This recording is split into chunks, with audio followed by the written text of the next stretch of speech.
I think if you look in the Canadian landscape, especially when it comes to mental health supports, it's highly fractured. There's many small organizations trying to make a difference, and there's many organizations trying to fund organizations trying to make a difference.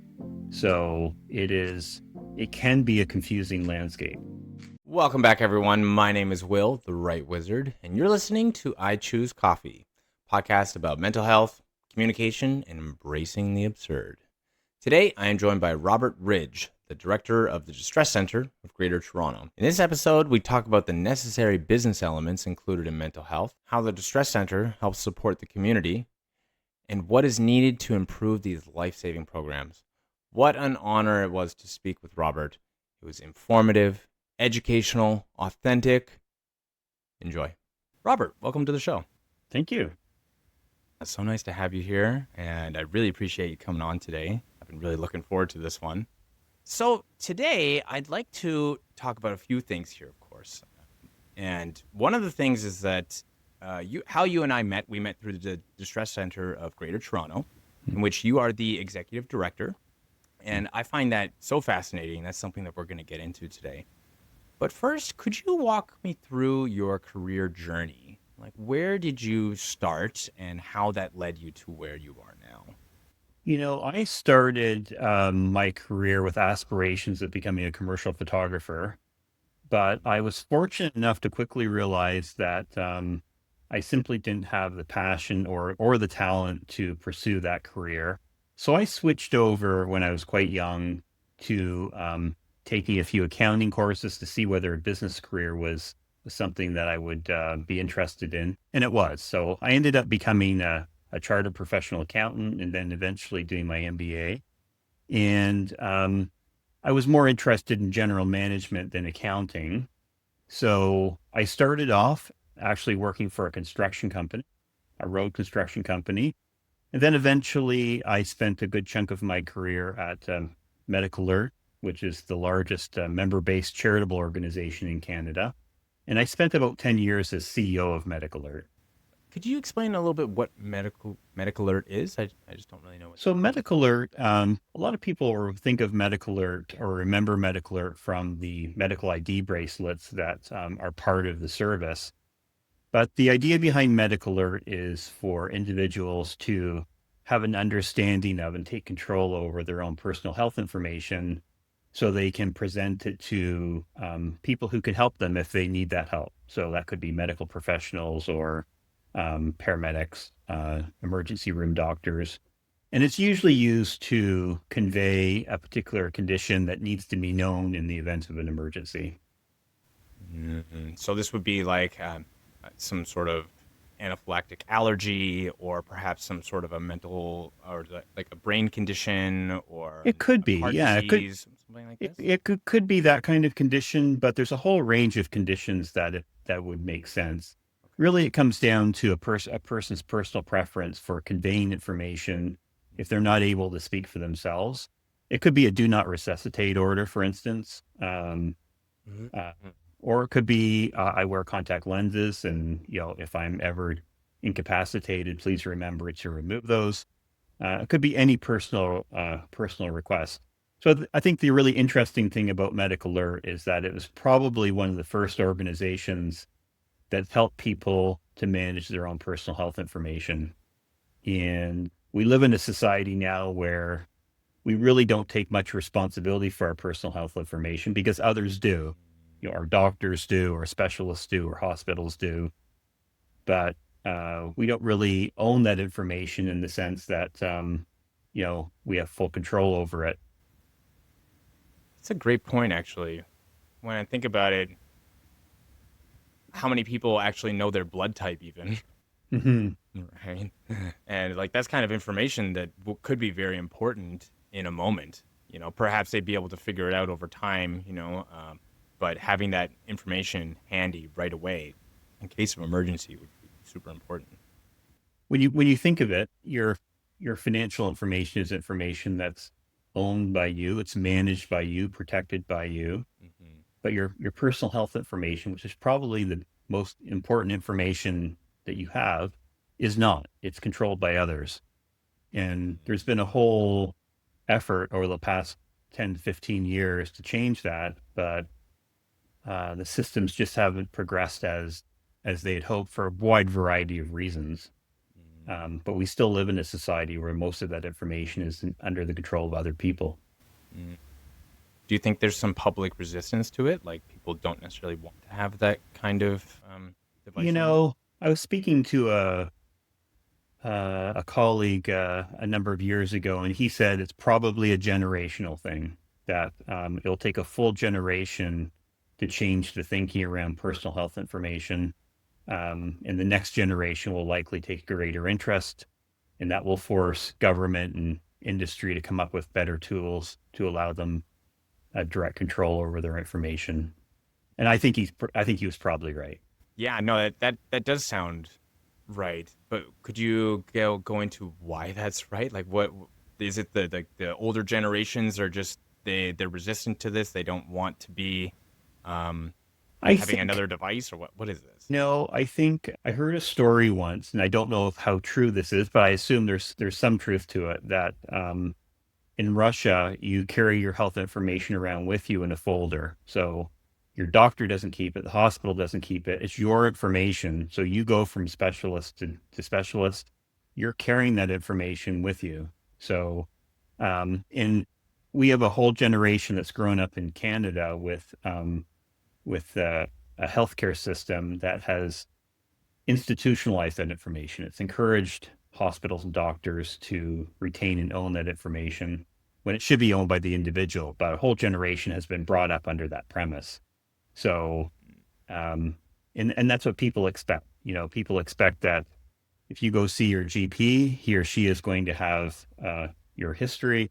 If you go to a specialist, then the specialist will have the history from the GP.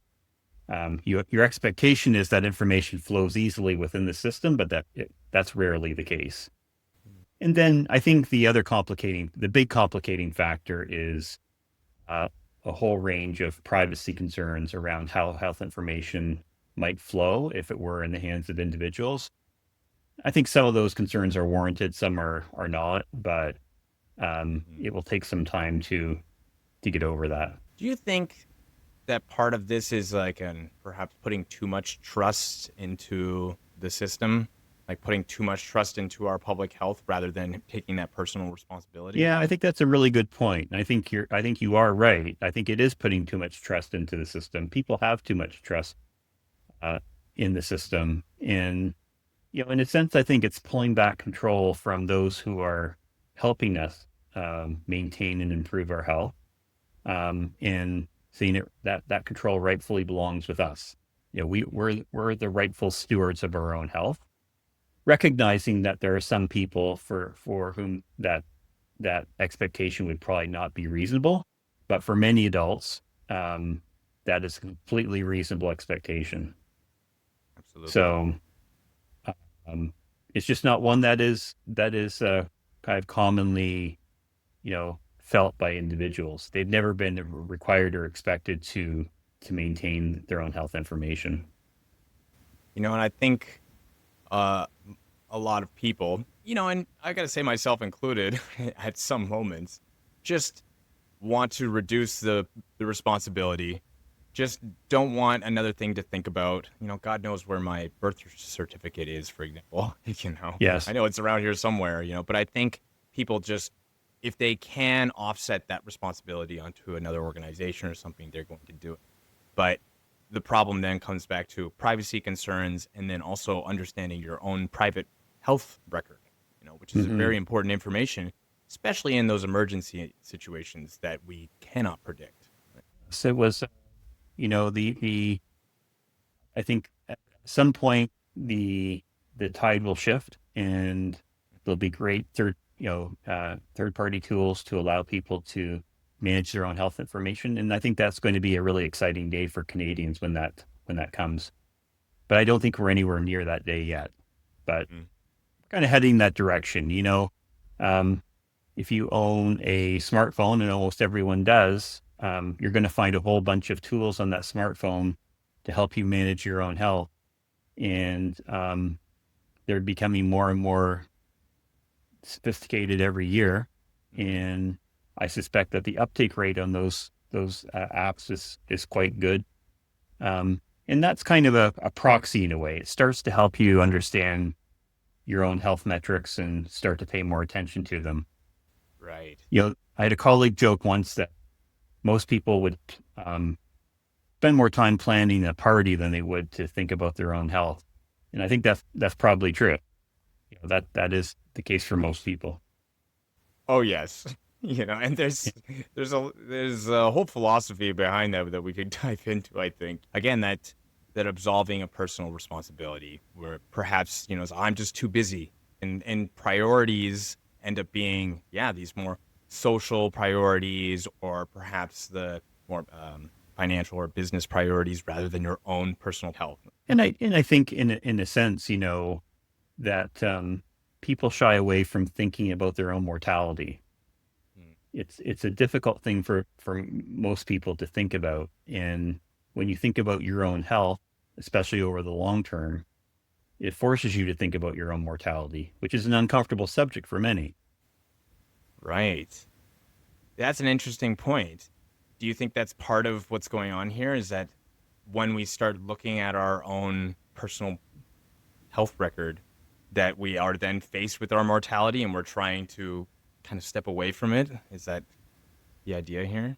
I think if all Canadians were required to have a very thorough annual physical every year, and that information you had to keep yourself, and you could see the trends that were occurring over time as you aged, it would be interesting to see the impact that had on people. Whether Mm-hmm.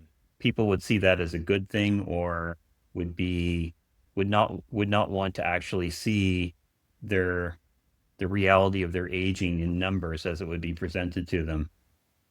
So I think we've been shielded in a way. When we go to see the doctor, go to the hospital, we're given just a snippet of information about our own health, and the rest is hidden from us. Mm-hmm.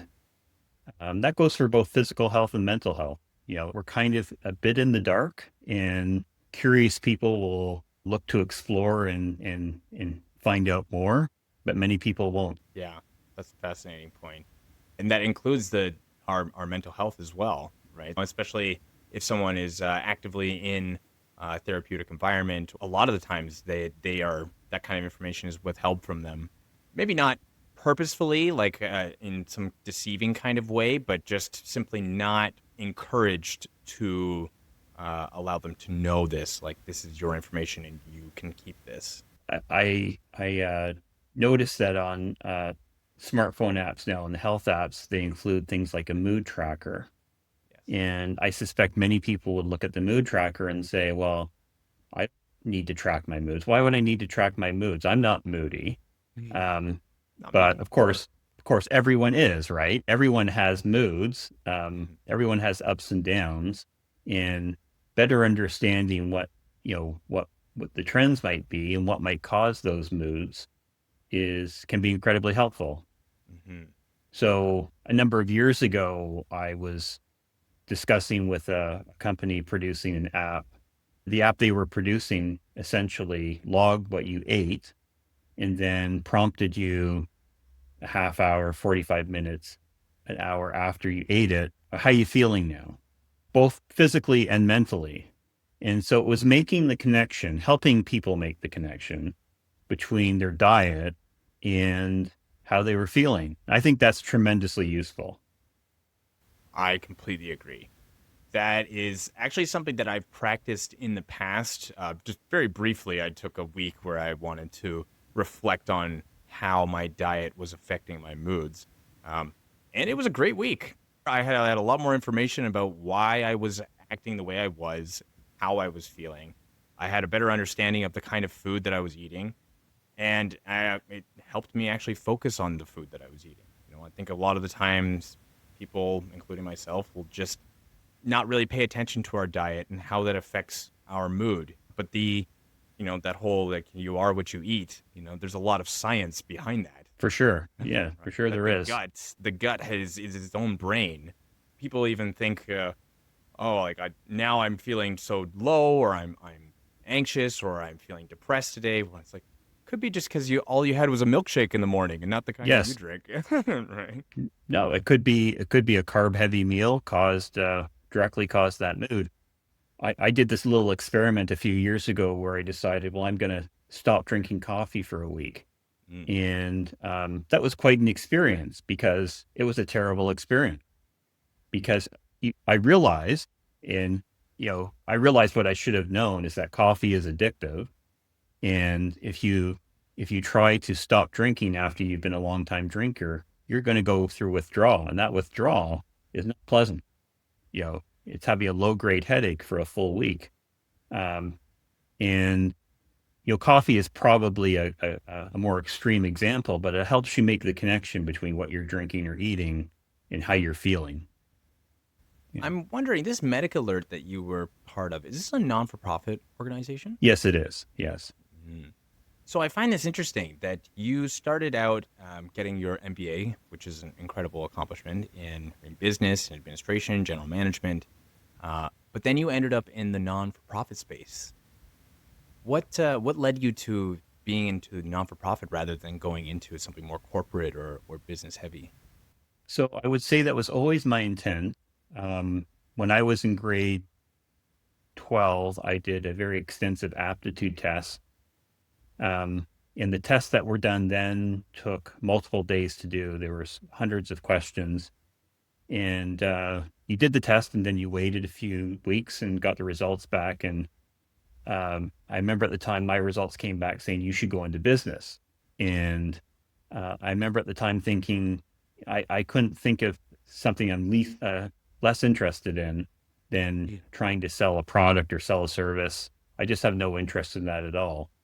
Um, but I think the nonprofit community was a way to take the business skills, which I enjoyed learning and enjoy applying, and applying them to organizations that make a difference. And that's ultimately where I wanted to be. Is I wanted to be in an organization that made a real difference in the community. What was that drive to wanting to make a difference in the community? Do you know where that kind of stems from? My father was a physician in a small town, and he practiced with his brother, and they practiced during a time where there was no 911. The physicians in the town looked after the community. They were on call. They did house calls. Um, there was no sending someone to the emergency department if you had an issue. You went to the doctor, and I think part of it was just that sense of wanting a similar role of helping to look after people. Mm-hmm. That came from what he did for a living. Mm-hmm. That is, I think, so important as well, is having that drive to help the community, but also the understanding of business and of organizational structure, because that's such an important part of the mental health space as well, Yes. right? Like I think a lot of people expect mental health professionals to just be doing their work out of their own volition, out of this meaning, purpose driven kind of work, and not to be treated as a business, as Hmm. anything else, you know. And I think this is so interesting. So this is why I wanted to ask you, where does the business side and the mental health side come together? Where do those two intersect, and how do they help each other? You know, uh, I like to tell people that when you talk about applying business skills in nonprofit settings, sometimes that gets people on edge. They don't see the connection between business and nonprofit Yeah. work. But the reality is that the business community has spent decades honing a set of skills that are applicable in a wide variety of contexts, including nonprofits. They're organizational skills as opposed to skills that are exclusively meaningful in the for-profit community. So that's the way I look at it, is that the vast majority of what I've learned in my business training has broad applicability, whether the organization seeks to make a profit or doesn't. the trying to draw a harder line between the nonprofit community and the for-profit community, I think, is really meaningless. Um, Mm, the only difference is that the nonprofit community is full of organizations that are trying to achieve a social purpose, mhm. and the achievement of that social purpose should be managed and measured in the same way as in the business world. And I feel strongly about that. I think Mhm. the principles that are so well adapted to the for-profit world, for the most part, have equal applicability to the nonprofit world with good outcomes. It's not it's not good enough just to cross your fingers and hope you're going to have an impact. you know you have to be able to devise a long-term plan. You have to be able to execute on that plan. You have to manage, to measure, and ultimately be accountable for the results. And it's only through adopting those business principles that that can be done well. It's very well said. And I Mm. absolutely agree with you on that point. Because within the mental health space, there's a lot of an emphasis on care, on empathy, on compassion. And I think people get confused that those things are lost if we are trying to organize with a business kind of structure. But I think, like you said, I think it's what helps drive it and helps organize it, and it helps us actually achieve the goals that we're trying to get to. Without it, it's just this wishful thinking of, yeah, we're helping everyone, it's going great. Well, I think the piece that some people don't see is that nonprofits have to be funded. That Mm, funding can come from government, it can come from donors, it can come from foundations, corporations, individuals. yes. But all of those people have an expectation of what's going to happen to their donation. If I'm going to donate $100 to an organization or $1,000, whatever it is, I have an expectation that it's going to produce a good outcome and it's going to be measurable. Not just that I'm handing over a chunk of money with no particular outcome expected.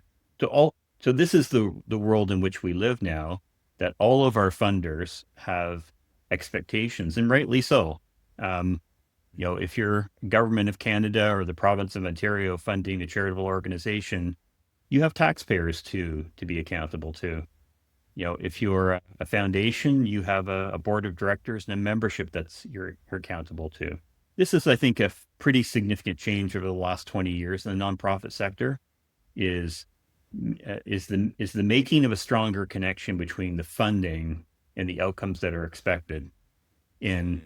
the business principles that I mentioned earlier are one of the primary ways of making that connection.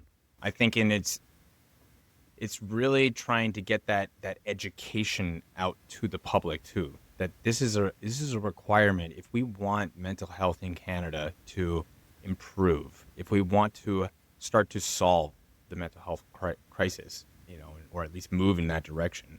We need to have stable and firm goals about what we're trying to achieve, an organizational structure, and funding, and recognizing where that funding is coming from and how it's allocated. And that requires a kind of business mindset. It's not just Yes. compassion and empathy at that point, right? Well, I think you can make the point that the numbers, the numbers that you're using to measure results are tell the story. And if you can tell a good story, that Mm, is going to attract the funding that's necessary to make even greater improvement. Unless you can tell that story, unless you can make that case, whatever you call it, you're not going to be successful in getting additional funding. You need to be able to make that case, and using measures to do that is the best way. mm. In the mental health space, then, what kind of measures are usually used to get that kind of metric to try and bring in more funding and more donors?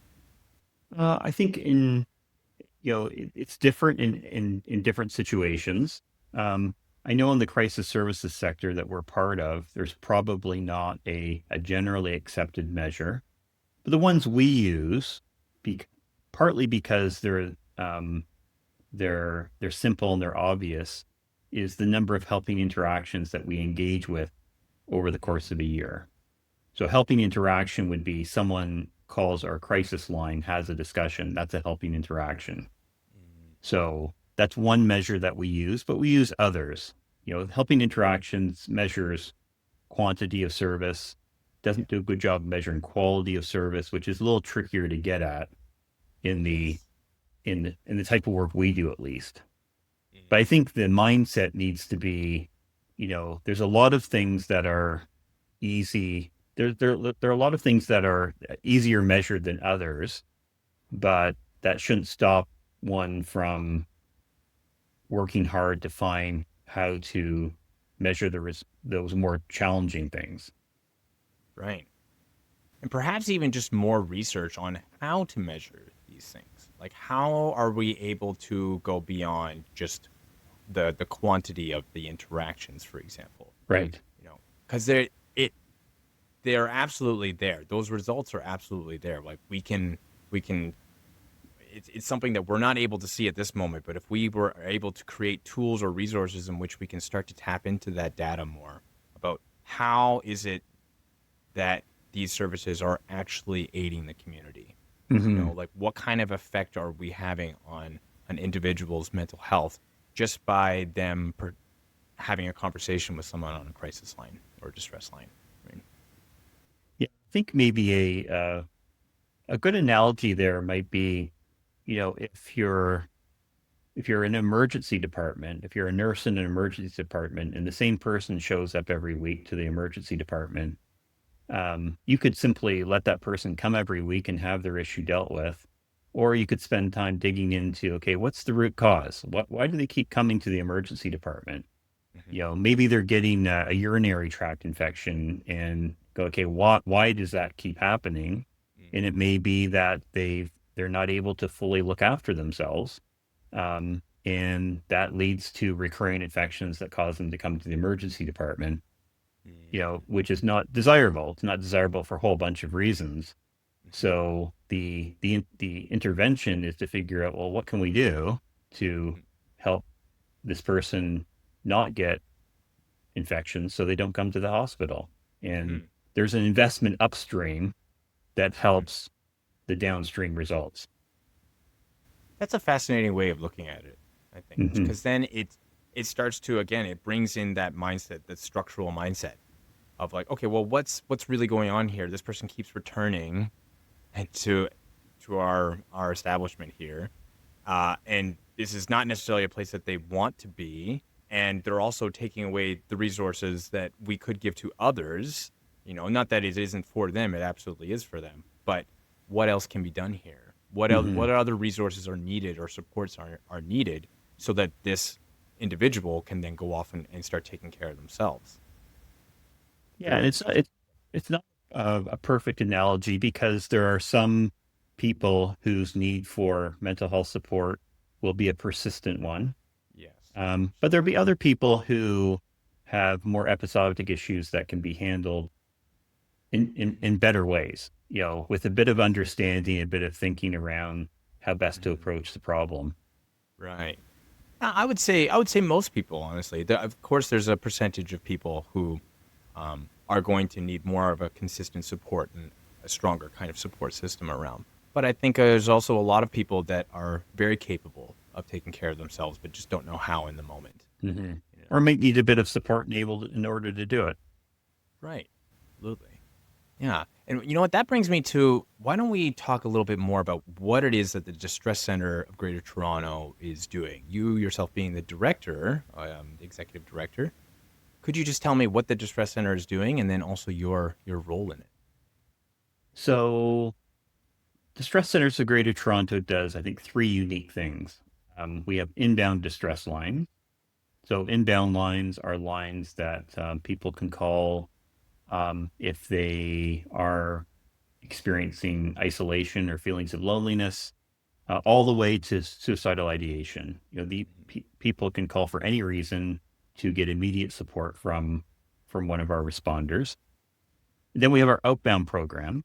Outbound program is when we place calls to identified people And the calls in our outbound program generally are done either to seniors needing safety checks or medication reminders, or if they're feeling lonely or isolated. And then we also have a program that directs calls to people who have an ongoing persistent need to, to receive support. So we reach out to them as opposed to asking them to call us. Um, and then our third program is our survivor support program. Survivor support program is a program for people who have lost a loved one, either through suicide or homicide. And unlike the first two programs, the inbound programs are anonymous. Um, the outbound programs, we have a roster of people that we call. And the survivor support programs are either individual or group counseling to people who need support after a loss. So those three programs generally kind of make up what we do as an organization. I'm the executive director, so I lead a team of staff who who effectively fulfill our mission. And I think one of the really interesting things about distress centers, and it's one of the things that really attracted me, was we're a volunteer-driven organization. So we have between 350 to 500 volunteers with us at any given time. And for the most part, volunteers are the people who are actually connecting with people who need support. There are a few exceptions, but generally it's volunteers who are on the front lines of providing support. Mhm. We play a role in training them, supporting them, debriefing with them, helping them become better at their work. But the staff are really there as a support mechanism as opposed to delivering frontline service. Mm. Do you think at this time, is there a surplus of volunteers that are available to support these programs? Is it something that's still a constant battle of trying to get volunteers? Right now, we have an unprecedented number of people who are expressing interest in volunteering for us. More volunteers are expressing interest right now than we can possibly manage, which is a Wow. good problem to have. Yeah. Um, but we have a process to make sure that we properly screen and ensure that volunteers who are expressing interest are right for the role, Hmm. and then they go through an extensive training and process, followed by some coaching and mentoring before they're actually providing service. All Hmm. of that is very resource intensive. We don't have unlimited ability to get volunteers in a position to take calls. I wish we did, Yeah. but that is kind of the constraint right now. Is we can only handle so much training and coaching and mentoring at a time Yes. to get people on the lines. Could you speak to what kind of qualities we are looking for in a volunteer to do this kind of work? What stands out, like if you're going to do that screening process?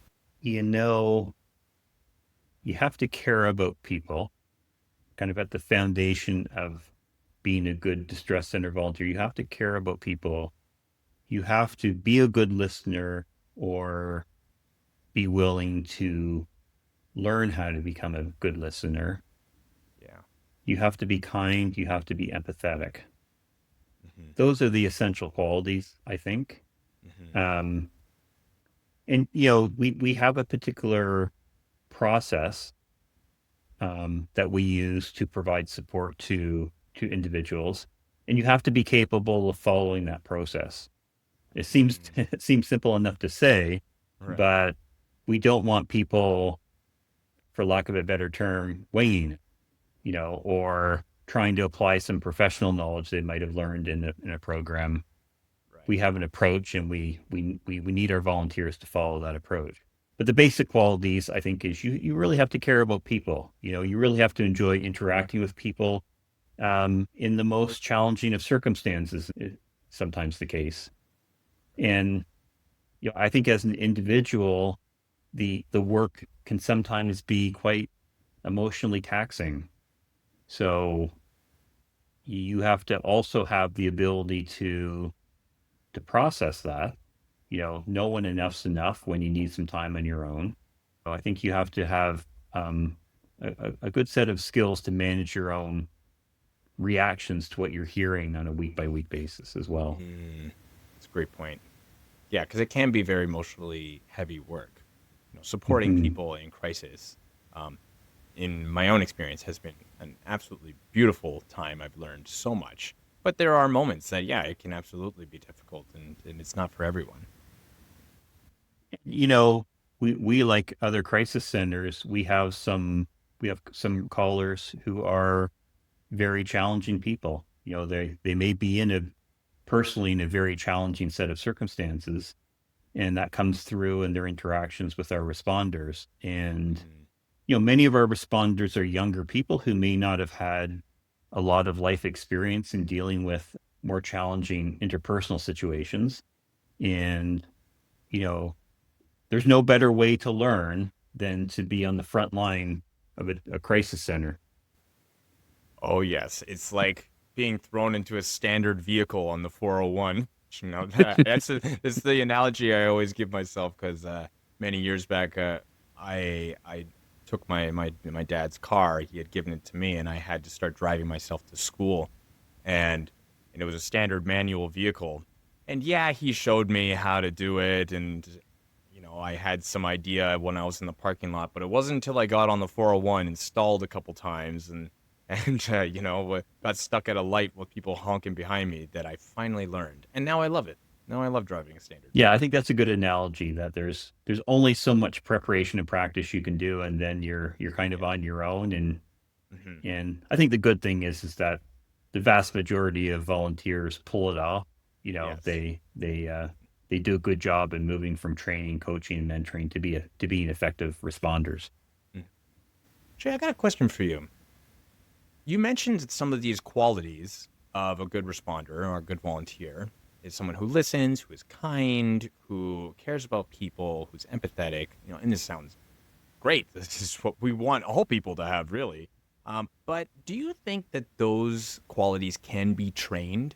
Do you think someone can arrive at the stress center and maybe not have honed in on those qualities, but then over time start to actually build them? Or is it something that's inherent in the person before they arrive? I think that's an excellent question, and I would like to think that those qualities can be revealed in everyone. I'm Mm. not sure that's the case. I Yeah. think I think it may be the case that that our volunteers spend time on the phones, they spend time with other volunteers, and they become more kind or care more about people or more Hmm. empathetic. I think those skills can be Yeah. developed, but there's a base of skills that's already there that we're developing from. And I think, from what I've seen, most people have a spark. You know, it's not that common that we encounter people who just don't have any spark. Um, Right. those people who are probably just not well suited for this particular form of volunteering. But most people have a spark, and I think that spark can be built upon. That's a great point. Hmm. Like I think if you're gonna come and volunteer, this isn't a job you're getting paid for. You're volunteering your time with a distress center. You likely have something in you that wants to help others, that wants to care and support the community in some way. Yeah, I think the balance there is that you want to donate your time. You want to donate your time doing one of the most difficult forms of volunteering. And the what you're getting at the other side is a sense of fulfillment and you know a good feeling from doing work that is so incredibly important. Unless you're getting that sense of fulfillment, it'd be difficult to see how you could persist in volunteering. I think the two go hand in hand. You're making the emotional investment, you're making the investment of energy, and you're getting that, what should be an incredible sense of fulfillment and of just a feeling of the great work that you're doing and how Hmm. important it is. But at the end of the day, you're being put in a position to help other people. Yeah. It's as simple as that. Right. Because all of our programs are peer supported programs. So, Mhm. we're and we're not, you know, we're none of our responders are clinicians. They're not professionals. Right. These are just people, everyday people who have a desire to help other people. We provide the training support for them to do that. Mhm. Um, and then they hopefully get the satisfaction out of Right. that process. I think a lot of them do, of course. Get that if you can walk away with that sense of fulfillment and that purpose that you have helped this person in this interaction, that's an incredible thing. But one thing that I've also noticed through my time on the lines is how much you can learn about communication, about patience, Hmm. about the tone and how much your own tone and how you present yourself in any given circumstance can affect that other person. Like these Hmm. are qualities, these are things that will help in so many different environments, whether it's personal or professional in life as well. I think that's one of the reasons why volunteering for a distress center is so popular, is because the Yes. skills that we help develop are so applicable in all facets of life. Whether it's your personal life or your professional life. I like to think that when volunteers come and they do their commitment with distress centers, um, and then they move on, that we've equipped them with skills that make them a better person. You know, Yes. I think that's ultimately what we've accomplished. That's a great goal to have as well. I Hmm. think, striving towards that. Very interesting. Now, I'm wondering, of course, you have a wide knowledge of the distress center and of crisis lines in GTA, but specifically at the distress center, I'm wondering what is needed in order to continue improving the programs so they can continue helping the community. Like, what is missing at the moment, or maybe we don't have as much of? Like you mentioned, we have a lot of volunteers, but what else is missing from making this as big and awesome as it could be? So I guess the starting point with respect to this type of discussion would always center around funding. Always You know, in the in money. our case, we use funding to improve our ability to process volunteers, to train volunteers, to manage volunteers who ultimately do the frontline work. Um, so I think funding is kind of the easy answer here. The other answers relate to how well organizations like ours serve the community in the broadest sense. So, we don't have a particularly good idea right now, for instance, of who is calling us and who is not calling us and why they're not calling us. To take our inbound programs as an example, our calls are anonymous, so we're not collecting data on who's calling. And so I suspect that, and we're actively looking for ways to change that dynamic. But I suspect that there are whole communities of people who don't even know that we exist or organizations like us exist, and therefore can't avail themselves of the services. So that's an important next step for us, is to figure out how do we understand which communities may be underrepresented in terms of their use of the service, and how do we actually change that? And in some cases, how do we provide services that are more relevant or culturally appropriate for those communities? Because the services that we're currently providing may not fit that bill. So it seems that in a lot of ways, it's awareness of the distress center, both on the funding side and on the personal, like the community mental health side. Because I feel like as you were talking about that, that perhaps even the funding issue could also just be that there are many organizations that don't know about the distress center, that don't know the kind of work that we do here and how much they're supporting the community. I think if you look in the Canadian landscape, especially when it comes to mental health supports, it's highly fractured. There's many small organizations trying to make a difference, and there's many organizations trying to fund organizations trying to make a difference. So it can be a confusing landscape. Yeah. For the service user, there are tools like 211, which is a service to find supports, but there are literally hundreds of organizations that provide different types of support.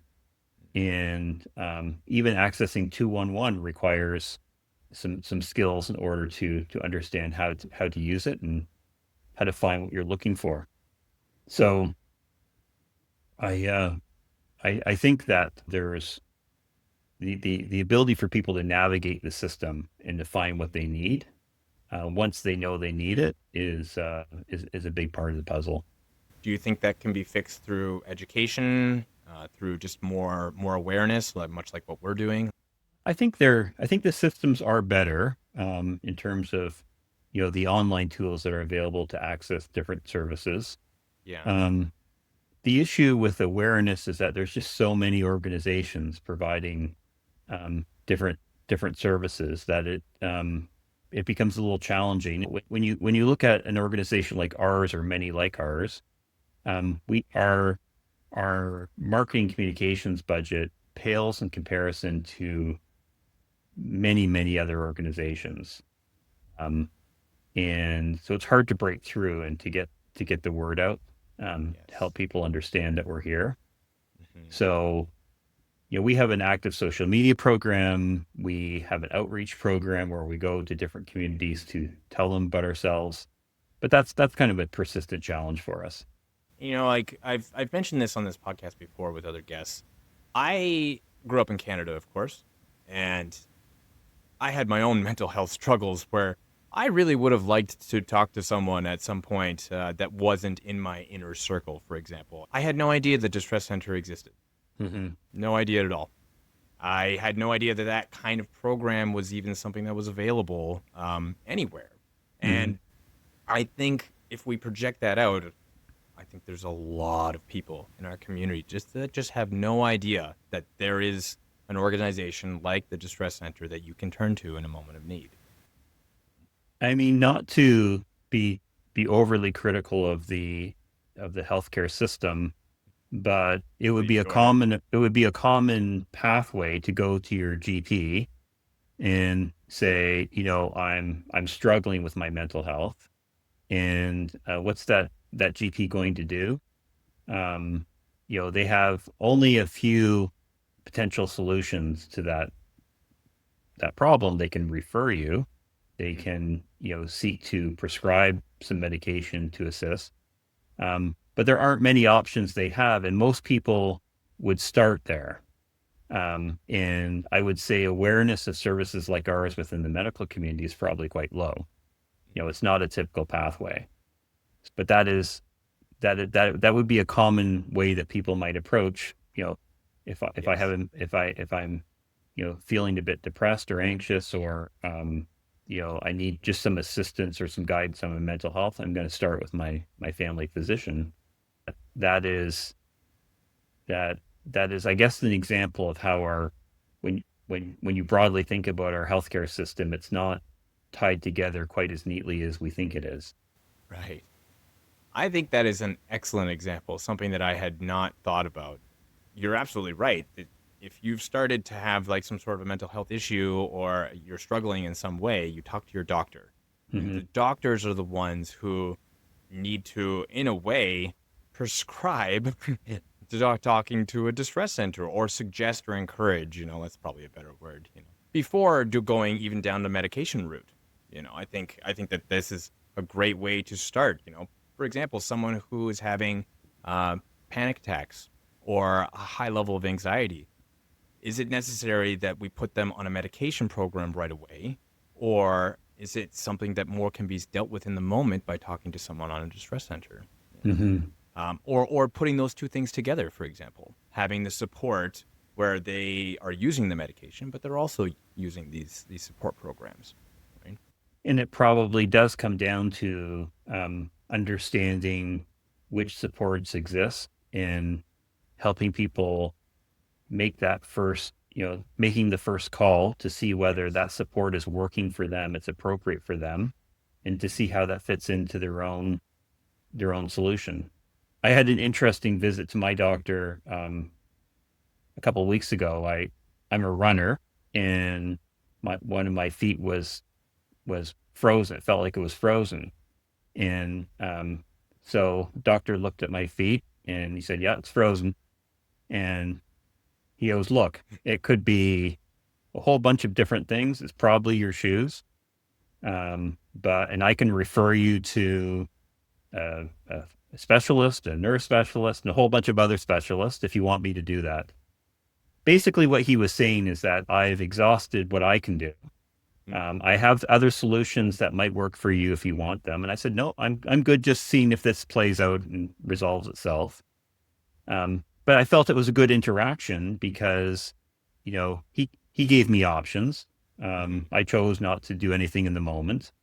Um, and, I think that works well in all health contexts, to be aware of the options and to be in a position where you can say, this is right for me or it's not right for me. I think Right. in the context of our helplines, it's sometimes the other factor is encouraging people to make the first call so that at least they develop a level of comfort in speaking to someone else about Yes. their mental health issues, um, and to determine whether that's the right approach for them or not. I think you touched on something really important. I'd like to kind of go into that a little bit more. What do you think that the public maybe misunderstands about the people who are calling these crisis lines? Like it. I think there's a stigma behind calling a crisis line in a way that somehow reaching out for support it shows a sign of weakness or something, especially for the men of the community. I think there's the stigma persists generally with respect to mental health.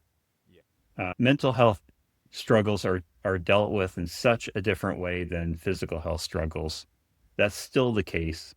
I think it is changing, but it's changing very slowly. Hmm. So it is simply, not acceptable in many settings to admit, hey, I've had some mental health struggles. People read in all sorts of different things to that statement. Hmm. So I think the underlying issue is stigma around mental health. But I think we call ourselves the Stress Centers of Greater Toronto. We sometimes refer to our services as a crisis line. And that may not be the best way of describing what we do. We Mm. certainly do have people who come to us in crisis, but many people are simply looking for a listening ear. They may be lonely and isolated. They're looking for someone to talk to. They need a different type of support than crisis support. So in a sense, I think we're probably not doing ourselves any favor by labeling ourselves the crisis line when we're so much more than that. That is a great point. Mm-hmm. Because not everyone who calls is in distress or No. in a crisis, right? And perhaps I think a lot of the time is the people who are calling are working on preventing that distress or preventing that crisis from happening by reaching out for support in advance, knowing that this is part of something that they need to process, whatever it is that's going on in their lives, or they just need Mm-hmm. that connection with someone. Yes, for sure that's the case. Right. It takes a ton of courage to make that first call, Yes. and I think there's it's not necessarily a call that it is, a person a person making the call is perhaps maybe nervous about sharing the fact that they have made the call. Hmm. We've had, there are situations where family members, for instance, struggle to find private space. They can make the call and not have other family members who they wouldn't want to reveal that they're needing that support. That's kind of a persistent issue for us. That the courage to reach out for support. That I think that is something that really is a courageous act. Or even like we said, like it doesn't necessarily need to be like, oh, I need help. It's just I want to have a connection with someone at this moment. I think what I would say to a person who is wondering about whether they should call or not is think of it just as a call to a kind and caring person. Put it in Yes. that context. That's all it is. who's going to talk to you and listen to you for a period of time. And I think that that's the context I would put it in, is that if you call and you find it helpful, then we're there if you need us. Right. My work on the lines has shown me this, that many, not in every context, it always depends on the caller. It's unique every time. But I've had many situations in which I'm talking to people as if they're one of my good friends, Hmm. and that's how we talk to each other in that interaction. And Yes. sometimes it's all it needs. I think a lot of volunteers, including myself, when we first start at the distress center, you think like, what am I going to say? How am I going to help this person and say the perfect thing? Sometimes it's just being there with them in that moment. Well, I think that's a good characterization, Will, because you mentioned earlier that sometimes you might want to have a conversation, but it's not the kind of conversation you would feel comfortable having with your close friends. You want to have it someone with someone who is kind and caring, Mhm. but anonymous from you. And I think that's the power of that Yeah, interaction. it's a huge value in that, right? Hmm. And that the this distress center, this is a public service. This is a free service. Anyone in the community can call. Yes. I think that is just incredible that we have that here in Canada and here in Toronto. But there are many, many, many countries that do not have these kinds of services Well, available. when you think of it, if you found yourself in a position where you needed some support and you made the decision to take action, um, if you decided to go through the healthcare system, you could be waiting weeks or months to get Yeah, support. Unless you presented yourself as needing support immediately, and even in that situation, you could still be waiting a long time. The value of our services are 24/7, and we provide support when people need it, and it's often times where the regular practitioners are not available, so they're just not an option. You know, even if you did have the funds to invest and go see a psychotherapist, they're not going to be available in the middle of the night on Sunday night. You right. need a different option there. So yeah, I think we play it.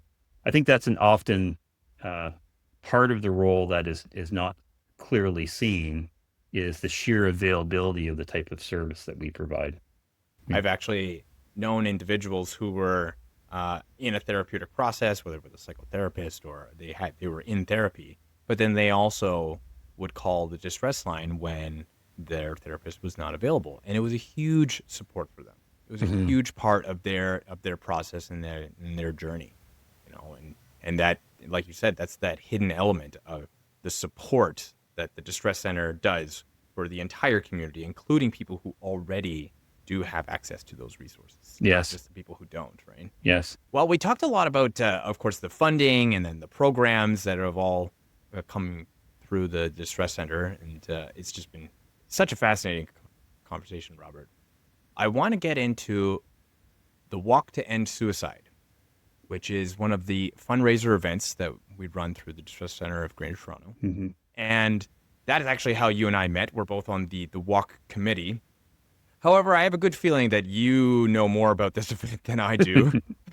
So, could you tell me a little bit about what the Walk to End Suicide is, and yeah, how Yeah, that we works? started the Walk to End Suicide 4 years ago, and it was um, it was during the pandemic.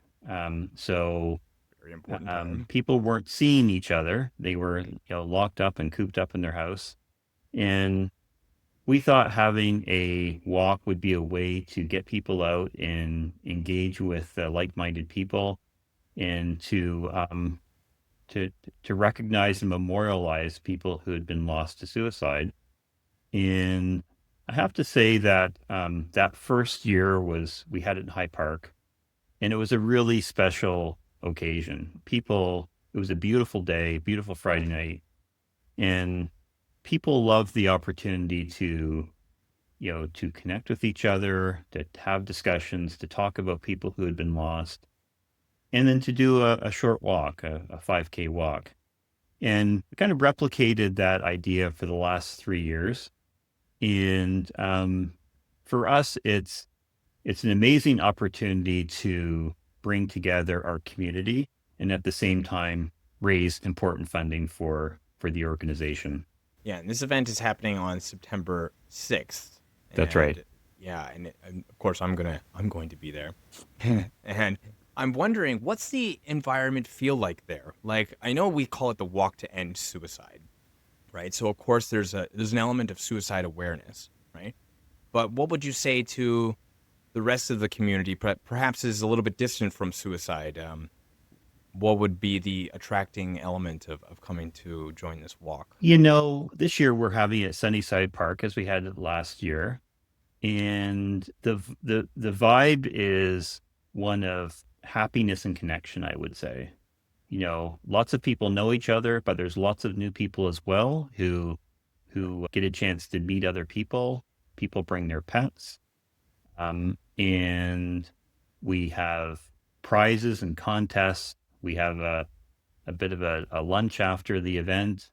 And the one thing that really stands out for me from all of our walks, and I'm sure it will be the same this year, is no one wants to leave. At the end of the event, we put some boundaries on the event, but no one wants to leave that event. So we're essentially trying to move people along, and Come on, I let's think go. it's not the kind of event people come to and say, well, I guess I better come and put in a Mm, showing and then leave. People come and they want to be there. It's that kind of vibe. It's a very special atmosphere, I would say. mm. I absolutely love that. You know Hmm. that, and it's that paradoxical element that is so interesting but so important. We're here. We're talking about mental health. We're talking about suicide. Which can have this dark connotation to it, of course.